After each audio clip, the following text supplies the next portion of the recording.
All right, so we are now driving to the small town, or I should say village, of Timbuctoo. This is a black, it's a village that was founded by black folks before the Civil War, and it's still standing to this day.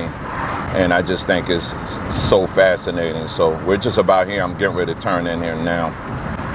All right, so here we are, Timbuctoo, a stop on the Underground Railroad, and they have a history marker here, which is great.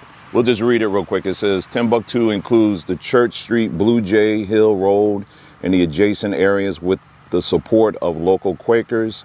It was founded 1820 by free blacks and runaway slaves. At this peak in the mid-19th century, Timbuctoo had more than 125 residents, a school and AME Zion Church, and a cemetery.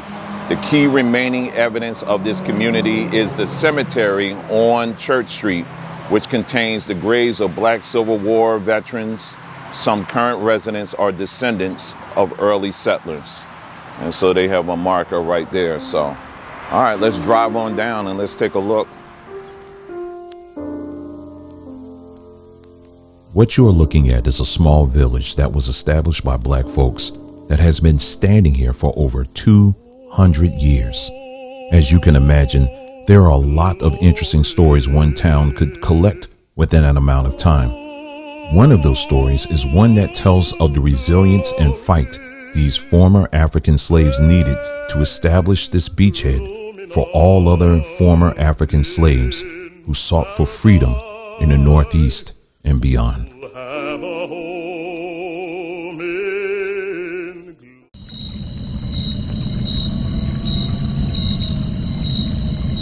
The dark of night finds you wide awake.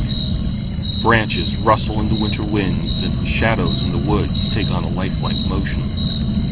Moonlight shimmers off the trickling brook running through your yard. You startle and tense at the crackle of leaves. A passing raccoon? Or something much more sinister. The catchers are about. You check the caps on your shotgun yet again and lay it back across your lap. You shift the armchair a little closer to the window. You're not going back.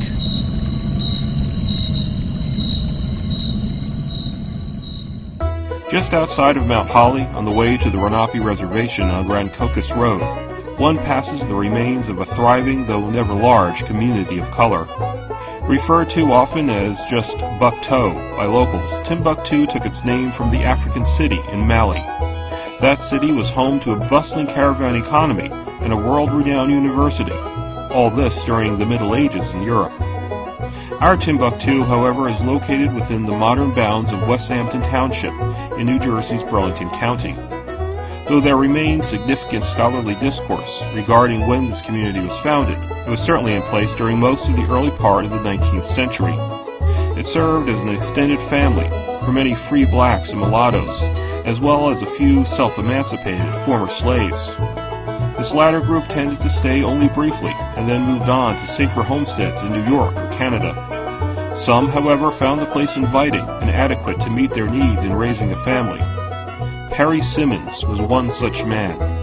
Perry had been in Bucktoo for 10 to 12 years, according to some, living in a tenant house belonging to Alan Fenimore. He was relatively well respected in the area and lived with his wife, 17-year-old son, 21-year-old daughter, and 2 small children. The primary means of sustenance was day labor, tenant farming, and trade work for the many farms and businesses in the region. Small family plots also provide fresh vegetables, and most people had a few chickens or goats.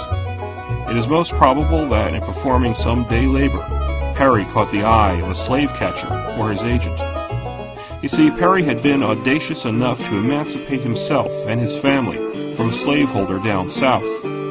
According to the Fugitive Slave Act of 1853, Perry was a criminal, liable to be returned to his master under federal law for stealing himself. Often a bounty of $20 to $50 was offered for the return of a slave. In 1860, that was 6 months' salary. Posters were issued and newspaper ads circulated nationally, expressly for the purpose of returning self-emancipators to their masters. The Mount Holly region was relatively safe, owing to the large number of Quakers residing there. Still, there were enough entrepreneurs who coveted the bounty for each returned slave to make life dangerous. In Bucktoe, there was hope through safety in numbers. With Abraham Lincoln's recent election foreshadowing a bloody civil war, George Alberti arrived from Philadelphia in December of 1860. He acquired the services of the sheriff and a few locals looking for a hot time. The raiding party consisted of Alberti, a black former resident, Caleb Wright, and 6 to 8 others, some coming from Philadelphia via Camden. Perry was waiting, but uncertain of the willingness of his neighbors to risk arrest and jail for helping him, an escaped slave. Locals recall this encounter as the Battle in the Swamp. It took place near Timbuctoo in December of 1860. The community of Timbuctoo straddled portions of what is now Rancocas Road, and went as far south as Rancocas Creek. The battleground could have been at any point in this area, which is swampy and full of streams and marshlands. It's very easy to defend, and difficult to locate someone who wishes to remain hidden. Overwhelmed, Perry ran into the attic, awaiting his inevitable fate.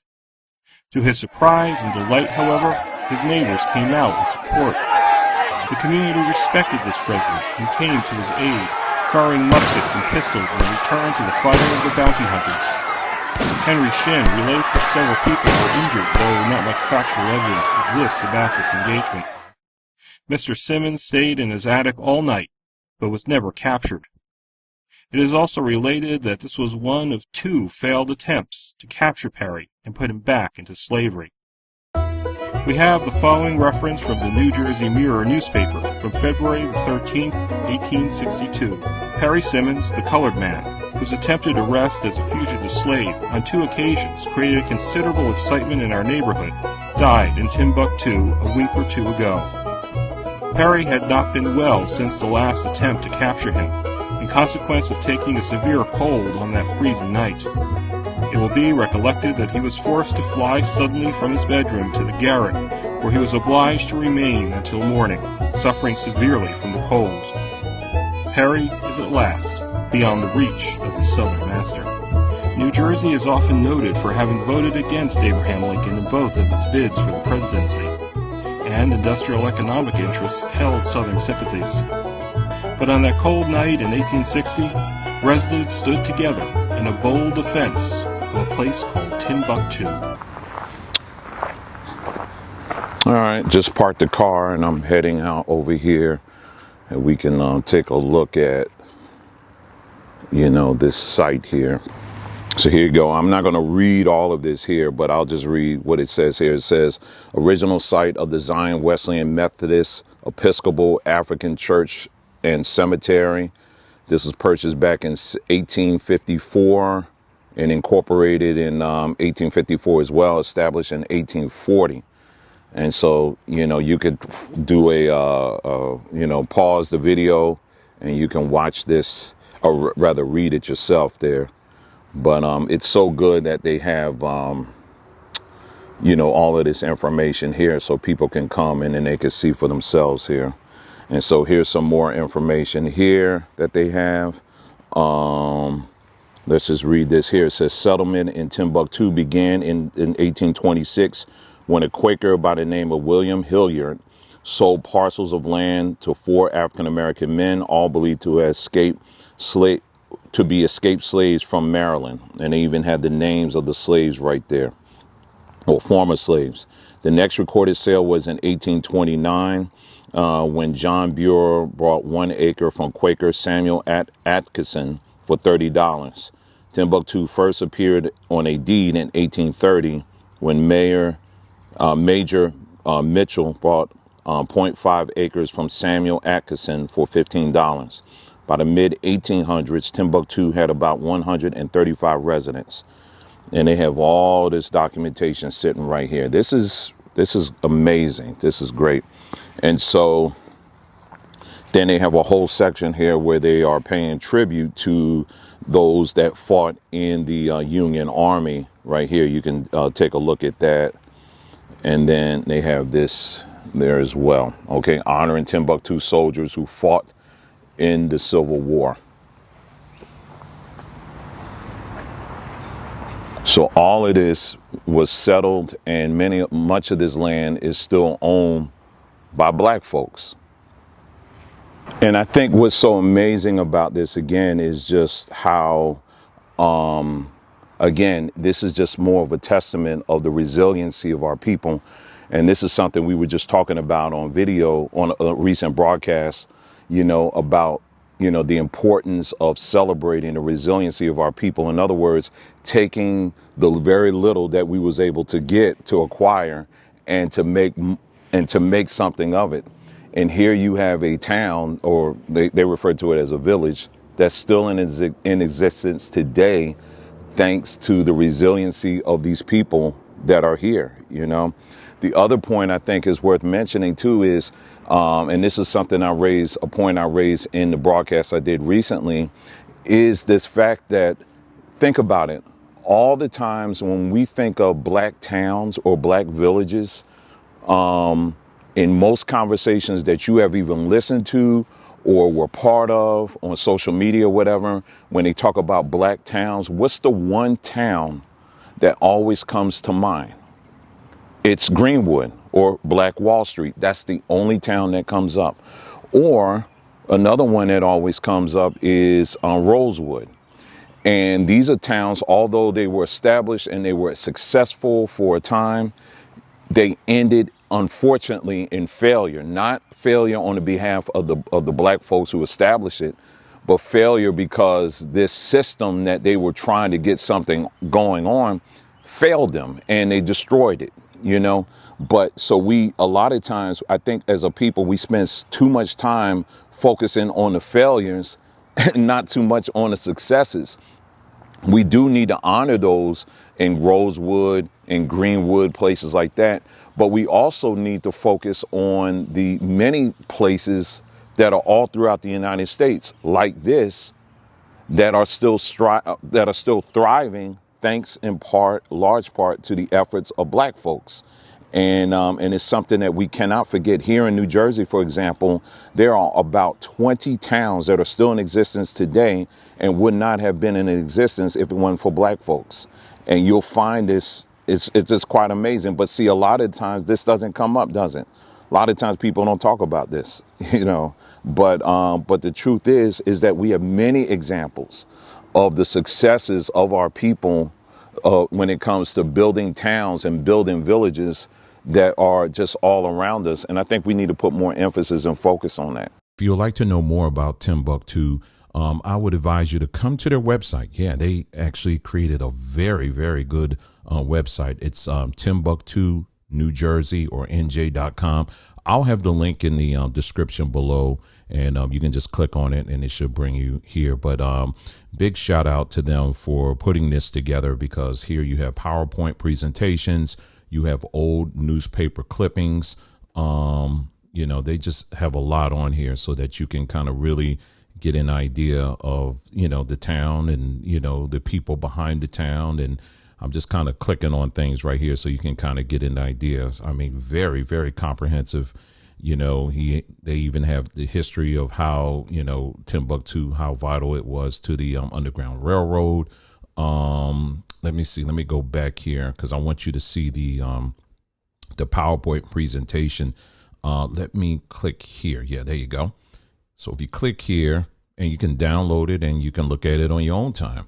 And so this was done by Guy Weston. So Mr. Weston, thank you so much for putting this together. We really appreciate you doing this and your work behind this. So some of these things you will find if you actually visit the site. They will have it posted right there on the site. But, if you're not, close to it, then this is the best place to come, so that you can get it, where you can take it home with you and actually look at the details and all, because a lot of stuff here isn't at the site there.